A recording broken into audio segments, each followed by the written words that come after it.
Well, students, let us now discuss isomerism in complexes, or as you can say coordination compounds.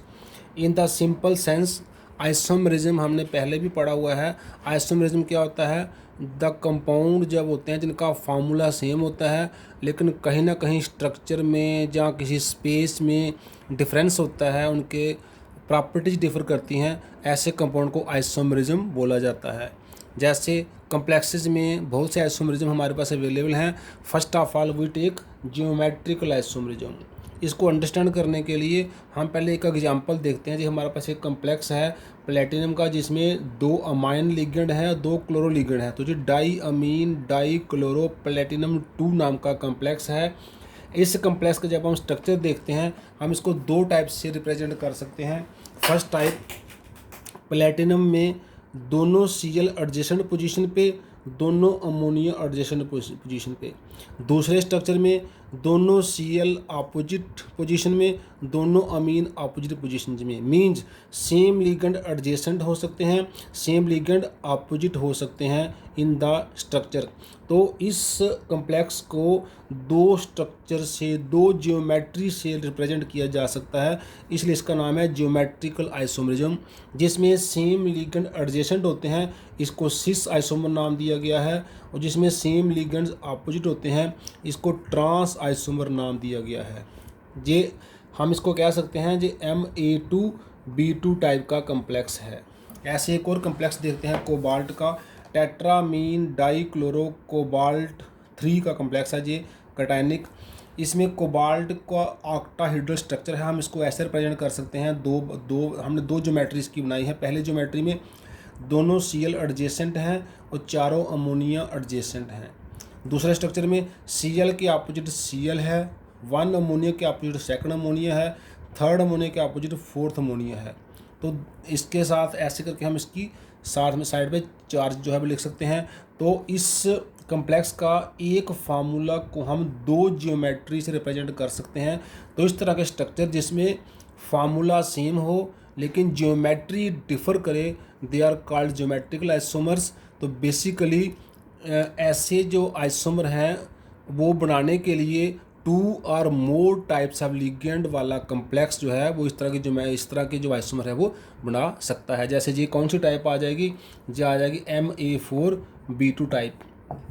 ऐसा अगर कोई complex है जिसमें Ma2B2C2 type है, वो भी ज्योमेट्रिकल आइसोमर बना सकता है. जिसमें दोनों A दोनों B दोनों C एडजेसेंट लिखेंगे तो सिस हो जाएगा, ऑपोजिट लिखेंगे तो ट्रांस हो जाएगा. तो जे वाला सिस आइसोमर है कोबाल्ट का, जे वाला ट्रांस आइसोमर है. इसलिए ज्योमेट्रिकल आइसोमरिज्म को हम सिस ट्रांस आइसोमरिज्म भी कहा जाता है, हम इसको कह सकते हैं. सो हम कह सकते हैं complexes having same molecular formula but differ in the position of ligands. Formula same है लेकिन लिगेंड की पोजीशन डिफरेंट है around the central metal ion in space are called geometrical isomers. And the phenomena जो है is called geometrical isomerism. It is common in complexes of the type Ma2B2 जो square planar होते हैं, जैसे हमने example में देखा Ma2B2C2, Ma3B3, Ma4B2. ये 6 लिगेंड वाले जो हैं जो ऑक्टाहेड्रल कम्प्लेक्सेज होते हैं. आइसोमर जो है in which same ligands are adjacent हैं, साथ साथ हैं to each other, is called cis isomer. And the isomer in same ligand जो होंगे अपोजिट टू ईच अदर होंगे, वो होगा ट्रांस आइसोमर. इसलिए ज्योमेट्रिकल आइसोमर का दूसरा नाम सिस ट्रांस आइसोमरिज्म भी होता है. अब हम लेते हैं दूसरा टाइप का आइसोमर जिसका नाम है ऑप्टिकल आइसोमरिज्म.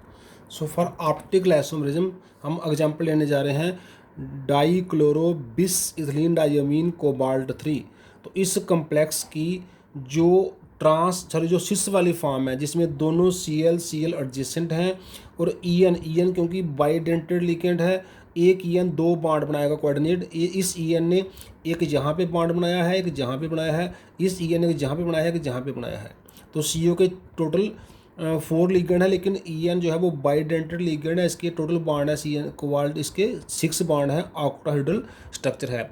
तो बीच में इसके मिरर, जो डॉटेड लाइन हमने से कोई मिरर प्लेस किया है. जब हम जैसे हम लेफ्ट हैंड को अगर हम मिरर में देखें तो वो राइट हैंड दिखता है। मिरर क्या होता है, जैसे इस है, इसको मैं ऐसे करूँगा जो इसके ऊपर बिल्कुल एग्जैक्टली फिट आ जाता है। तो mirror image of the left hand exactly comes over the right hand जब उसको हम ऐसे इन्वर्ट करके करते हैं। लेकिन ये अगर हम ऐसे करके ऐसे रखें या ऐसे करके ऐसे रखें जो इसके ऊपर फिट नहीं आता है, मीन्स लेफ्ट हैंड जो है is non super imposable over right hand. Non super imposable का मतलब होता है ऐसे करके नहीं आना, जैसे जे इसके ऊपर नहीं आ रहा है। तो जे हैंड्स क्या हैं, एक दूसरे के नॉन सुपर इम्पोजेबल हैं। लेकिन अगर हम हैंड्स को ऐसे करते हैं या ऐसे करते हैं तो इसका मिरर इमेज ये दिखता है, इसका मिरर इमेज ये दिखता है। तो ऐसे कंपाउंड की बात करें जो इसकी तरह होते हैं, मीन्स वो एक दूसरे की मिरर इमेज होने चाहिए लेकिन एक दूसरे के ऊपर नॉन सुपर इम्पोजेबल होने चाहिए। ऐसे कंपाउंड को बोलते हैं ऑप्टिकल आइसोमर, क्योंकि जब ऐसे कंपाउंड में लाइट पास करते हैं तो जो लाइट है, जो प्लेन पोलराइज्ड लाइट है, जो एक डायरेक्शन में चलने वाली लाइट है, उसको बोलते हैं प्लेन पोलराइज्ड लाइट। उसका अगर जे वाला जो मान लो फार्मूला है, जो लेफ़्ट हैंड की तरह मान लो, वो लाइट को अगर लेफ़्ट साइड रोटेट करता है, जैसे लाइट पास करेगी लाइट लेफ़्ट साइड रोटेट हो जाएगी, तो दूसरे वाला लाइट को राइट साइड रोटेट करेगा। मींस जब इसका सोल्यूशन बनाएंगे और इसका सोल्यूशन बनाएंगे, ये दोनों कंपाउंड क्या हैं, एक दूसरे की मिरर इमेज हैं। जैसे इसको ऐसे करेंगे, जे वाला ई एन इसके ऊपर आ जाएगा, जे वाला ई एन इसके ऊपर आ जाएगा, जे वाला सी एल इसके ऊपर आ जाएगा, जे वाला सी एल इसके ऊपर आ जाएगा। तो ऐसे करने से एक दूसरे के ऊपर आ जाएंगे। तो ये दोनों एक दूसरे की मिरर इमेज हैं। लेकिन अगर हम ऐसे उठा के ऐसे रखेंगे तो जे वाला सी एल इधर आएगा, जे वाला ये इधर आएगा, ये एक दूसरे के ऊपर रिप्लेस नहीं करेंगे। तो ये दोनों जो स्ट्रक्चर हैं, ये इनका मॉलिक्यूलर फार्मूला दोनों का सेम है। दोनों में एक सी यू है, दो ई एन है, दो सी एल है, लेकिन दोनों एक दूसरे की नॉन सुपर इम्पोजेबल इमेज हैं। तो अगर इसका सोल्यूशन लाइट जब इसमें से पास करेंगे तो लाइट को वो राइट साइड रोटेट करेगा, तो इसका सोल्यूशन लाइट को लेफ़्ट साइड रोटेट करेगा, और इसका लेफ़्ट रोटेट करेगा, इसका राइट रोटेट करेगा। तो ऐसे जो कंपाउंड हैं जिनका फार्मूला सेम होता है, वो मिरर इमेजेस होती हैं, वो नॉन सुपर इम्पोजेबल होती हैं। लेकिन एक पार्ट लाइट को लेफ़्ट साइड रोटेट करता है, दूसरा पार्ट लाइट को राइट साइड रोटेट करता है जब उनका सोल्यूशन बनाते हैं और उनमें प्लेन पोलराइज्ड लाइट पास करते हैं। प्लेन पोलराइज्ड लाइट क्या होती है, जो एक डायरेक्शन में चलती है, लेकिन इनमें पास होने के बाद वो बेंड हो जाती है, आइदर टूवर्ड्स राइट और टूवर्ड्स लेफ़्ट। तो ऐसे कंपाउंड जो लाइट को रोटेट करते हैं, जो लाइट को एक्टिवली रोटेट करते हैं, उनको बोलते हैं optical isomer, and the phenomena is called optical isomerism. एक और एग्जांपल हमने ली है इसकी, ट्राई ऑक्सालेटो क्रोमेट 3। तो इसमें भी क्या है, क्रोमेट 3, ट्राई ऑक्सालेटो क्रोमेट 3, इसमें भी हमने लिखा है जे वाला स्ट्रक्चर और जे वाला स्ट्रक्चर दोनों का फार्मूला सेम है, लेकिन ये दोनों एक दूसरे की मिरर इमेज हैं और नॉन सुपर इम्पोजेबल हैं। जैसे जे वाला C2O4 जहाँ जहाँ 2 बॉन्ड बनाए हैं, इसने जहाँ जहाँ 2 बॉन्ड बनाए हैं, इस C2O4 ने जहाँ जहाँ बॉन्ड बनाए हैं, इस C2O4 ने टोटल 6 बॉन्ड हैं, 1 2 3 4 5 6। ऑक्सालेट एक बाइडेंटेड लिगेंड है, इसलिए इस ऑक्सालेट के भी 2 बॉन्ड, इस ऑक्सालेट के भी 2 बॉन्ड, इस ऑक्सालेट के भी 2 बॉन्ड। तो जब इसको हम ऐसे करेंगे तो वो जे वाला ऑक्सालेट हो जाएगा। तो जे और जे मिरर इमेज हैं लेकिन नॉन सुपर इम्पोजेबल है, क्योंकि ऐसे करेंगे तो जे C2O4 इस साइड आ जाएगा। तो जे भी क्या है, जे भी ऑप्टिकल आइसोमर्स हैं। सो द कंपाउंड्स या complexes having same molecular formula जैसा हमेशा होता है, बट डिफर करते हैं in the behaviour towards plane polarised light, उनका उसकी तरफ बिहेवियर जो है डिफरेंट है, उन्हीं को बोलते हैं are called optical isomers, and the phenomena is called optical isomerism. The two isomers जो हैं आर आल्सो कॉल्ड, उनका एक और नाम भी है, enantiomers, and are non superimposable mirror images of one another. उनमें से one isomer which rotates the plane polarised light towards right side, जो दाएं तरफ लाइट को रोटेट कर देता है, एंड उसका नाम होता है is called dextrorotatory, and उसका रिटर्न एज सिंबल लिखते हैं स्मॉल डी या फिर प्लस। ऐसे ही जो वाला आइसोमर दूसरा लाइट को राइट साइड की जगह नहीं लेफ़्ट की साइड, जो दूसरा आइसोमर जो लाइट को लेफ़्ट साइड रोटेट करेगा, उसका नाम होता है लेवो रोटेटरी, और उसका सिंबल होता है LR माइनस। तो प्लस या डी वाला डेक्स्ट्रो राइट रोटेशन वाला, माइनस या L वाला लेवो लेफ़्ट रोटेशन वाला उसका हम एल या माइनस सिंबल है और नाम है लेबोरेटरी। तो this is all about optical isomerism. Example हमने पहले डिस्कस कर ली हैं। अब हम आगे बढ़ते हैं आयोनाइजेशन आइसोमेरिज्म पर। तो ये एग्जाम्पल देखते हैं हम।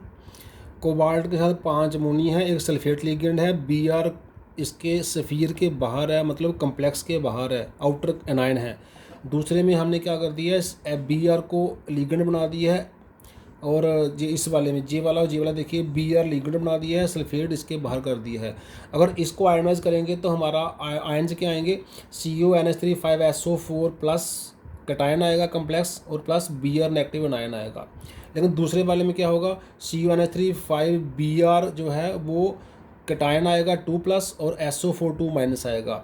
और हम टेस्ट करेंगे तो ये BR का टेस्ट देगा, SO4 का टेस्ट नहीं देगा, ये SO4 का टेस्ट देगा, BR का टेस्ट नहीं देगा। सो फार्मूला दोनों का सेम है, एक CO है, 5 अमोनिया है, एक BR है, एक SO4 है, लेकिन ये BR का टेस्ट दे रहा है और ये SO4 का टेस्ट दे रहा है। So complexes having same molecular formula but furnish produce different kinds of ions अलग अलग निकल रहे हैं उनमें से इन दियर सोल्यूशन जब बनता है तो दीज आर उनको बोलते हैं ionisation isomers and the phenomena is called ionisation isomerism. these are produced as a result of uneven distribution of anions in and outside the coordination sphere. जो एनायन हैं, जो लिगेंड हैं, उनकी डिस्ट्रीब्यूशन इवन नहीं है। इसमें BR लिगेंड है तो इसमें SO4 लिगेंड है, और SO4 इसमें लिगेंड नहीं है। तो BR जहाँ बाहर है, जहाँ BR अंदर आ गया, तो इनकी डिस्ट्रीब्यूशन जो है वो चेंज हो रही है। ऐसे दूसरे एग्जांपल देखिए, PT में अमोनिया 3 दोनों के साथ है, लेकिन एक में नाइट्राइट लिगेंड अंदर है, BR जो है वो आउटर कटायन है, एक में BR अंदर है, नाइट्राइट आउटर कटायन है। जे BR का टेस्ट देगा, NO2 का टेस्ट नहीं देगा, जे NO2 का टेस्ट देगा, BR का टेस्ट नहीं देगा। जो कम्प्लेक्स के अंदर होता है उसका टेस्ट नहीं आता, क्योंकि वो अपनी आइडेंटिटी लूज कर देता है। This is about ionisation isomerism. Now hydrate isomerism के लिए जो एग्जांपल देखिए, क्रोमियम के साथ 6 वाटर लिगेंड है और 3 Cl जो है वो आउटर एनायंस हैं। दूसरी बार क्रोमियम में 5 वाटर लिगेंड हैं, एक Cl लिगेंड बन गया, 2 Cl बाहर रह गए, और एक वाटर मॉलिक्यूल जो है वो हाइड्रेट हो गया। हाइड्रेट होता है जो साथ में क्रिस्टलाइज हो जाता है आउटसाइड द साल्ट। ऐसे इसमें क्या हो गया है, 4 वाटर हो गए, 2 Cl लिगेंड बन गए, एक Cl आउटर एनायन रह गया, और 2 वाटर जो है वो क्रिस्टलाइजेशन की फॉर्म में आ गए।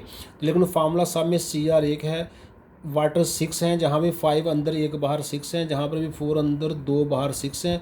Cl जहाँ तीनों बाहर हैं, जहाँ 1 लिगेंड 2 बाहर 3 है, जहाँ 2 लिगेंड 1 बाहर जो है आउटर एनायन है। तो पहले वाले का नाम है हेक्सा एक्वो क्रोमियम 3 क्लोराइड, दूसरे वाले का नाम है पेंटा एक्वा क्लोरो लिगेंड साथ में है, क्रोमियम 3 क्लोराइड तो है ही है, पर साथ में मोनोहाइड्रेट है। और नेक्स्ट वाले में tetra aqua die chloro chromium 3 chloride, और साथ में डाई हाइड्रेट है। वाटर ऑफ क्रिस्टलाइजेशन को बोलते हैं हाइड्रेट। जे मोनोहाइड्रेट है, जे नो हाइड्रेट है, जे डाई हाइड्रेट है। So the complexes having same molecular formula but differ in the number of molecules of water of crystallization या water of hydration भी कह सकते हैं, is called hydrate isomerism and the phenomena is called hydrate isomerism। ये जो first example है, जो first वाला कम्प्लेक्स है जिसमें कोई वाटर ऑफ हाइड्रेशन नहीं है, जो वायलेट कलर का पाया गया है, gives 3 chloride ion test by silver nitrate, क्योंकि इसके आउटर एनायन में 3 Cl हैं, तो ये 3 Cl का टेस्ट देगा bye silver nitrate and does not lose any water molecule over concentrated sulphuric acid. जब इसमें सल्फ्यूरिक एसिड डालेंगे तो इसका कोई वाटर मॉलिक्यूल लूज नहीं होगा, क्योंकि वाटर मॉलिक्यूल लिगेंड की फॉर्म में है, तो लिगेंड जो है अपनी आइडेंटिटी लूज कर देता है, उसकी एज ए होल नई आइडेंटिटी बन जाती है। तो ये कोई वाटर मॉलिक्यूल लूज नहीं करेगा, 3 Cl का टेस्ट देगा। जहाँ तक इसकी बात है, ये 2 Cl का टेस्ट देगा सिल्वर नाइट्रेट के साथ, और 1 वाटर मालिक्यूल लूज करेगा over sulphuric acid.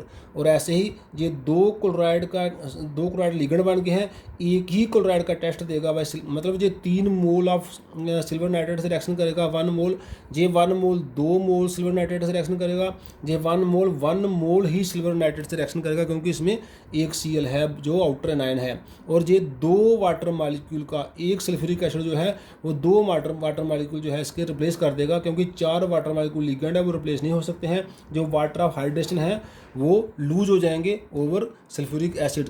It does not lose any water molecule, it can lose 1 water molecule over sulphuric acid, it can lose 2 water molecule जो ओवर सल्फ्यूरिक एसिड। तो this is about hydrate isomerism. Next is linkage isomerism. complexes having same molecular formula तो होता है but differ in the linkage of ligands to the central metal atom join are called linkage isomers and the phenomena is called linkage isomerism। Linkage में difference कैसे होता है? This isomerism is a result of ligands capable of coordinating in more than one way. कुछ ऐसे ligand हैं जो एक से ज़्यादा तरीके से कोऑर्डिनेट बॉन्ड बना सकते हैं, जिनको हम बोलते हैं एम्बीडेंटेड लिगेंड्स। जैसे कि कोबाल्ट के साथ 5 अमोनिया है और NO2 है 2+। ऐसे कोबाल्ट के साथ 5 अमोनिया है पर NO2 की लिंकेज N से है, ONO की लिंकेज O से है। जे भी NO2 ही है लेकिन लिंकेज किससे है? O से, जहाँ लिंकेज किससे? N से। तो लिंकेज डिफर कर रही है, ये येलो कलर का है, ये रेड कलर का है। ऐसे ही क्रोमियम के साथ 5 वाटर मालिक्यूल हैं, साथ में NCS है। NCS को बोलते हैं आइसोथायासाइनो। तो ये आइसोथायासाइनो कम्प्लेक्स है जिसका N से बॉन्ड बना हुआ है। इसका S से बॉन्ड बना हुआ है, ये थायोसाइनेटो है। तो इसमें S से लिंकेज है सल्फर से, इसमें N से लिंकेज है नाइट्रोजन से। तो जिसमें लिगेंड तो सेम है, जे भी NCS है, जे भी NCS है, पर इसमें लिंकेज S से है, इसमें लिंकेज N से है। तो लिंकेज डिफर कर रही है, फार्मूला सेम है, उनको बोलते हैं linkage isomerism. Now the next one is coordination isomerism. This type of isomerism is shown by complexes which contain both cationic as well as anionic species। cationic भी एक complex species है, anionic भी एक complex species है। and isomers कैसे बनते हैं? are produced as a result of interchange of ligands between the two complex ions। चाहे लिगेंड को इंटरचेंज कर लो, चाहे मेटल आयंस को इंटरचेंज कर लो between the two complex ion. जैसे ये 2 सेट हैं, ये दोनों क्या हैं? ये कोऑर्डिनेशन आइसोमर हैं। पहले सेट में क्या है? कोबाल्ट के साथ 6 अमोनिया है और क्रोमियम के साथ 6 साइनाइड है।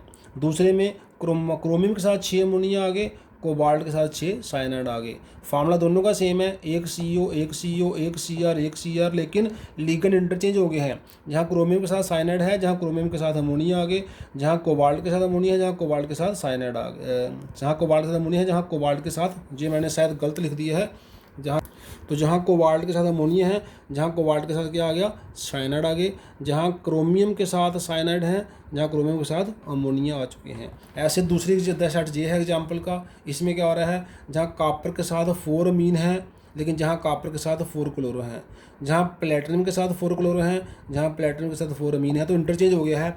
जहाँ copper ammonia tetra amine copper है, जहाँ टेट्रा क्लोरो कॉपर है, जहाँ टेट्रा क्लोरो प्लेटिनेट है, जहाँ टेट्रा एक्वो प्लेटिनम है। तो प्लेटिनम के साथ क्लोरो, प्लेटिनम के साथ अमोनिया हो चुके हैं, कॉपर के साथ अमोनिया, कॉपर के साथ क्लोरो हो चुके हैं। तो लिगेंड या फिर एटम जो है मेटल आयंस वो इंटरचेंज हो जाते हैं। लेकिन फार्मूला इसका, इस सेट का और इस सेट का सेम फार्मूला है। इस सेट में भी कॉपर एक, इसमें भी एक कॉपर, PT1, अमोनिया 4, क्लोरो 4। तो फार्मूला सेम है, लेकिन इन एंड आउटसाइड जो हमारा क्या है, लिगेंड या मेटल एटम की दोनों सफ़ीर में पोजीशन जो है वो चेंज हो चुकी है। इनको बोलते हैं coordination isomerism. This is all about isomerism. आज हम यहीं क्लोज करते हैं। थैंक्स।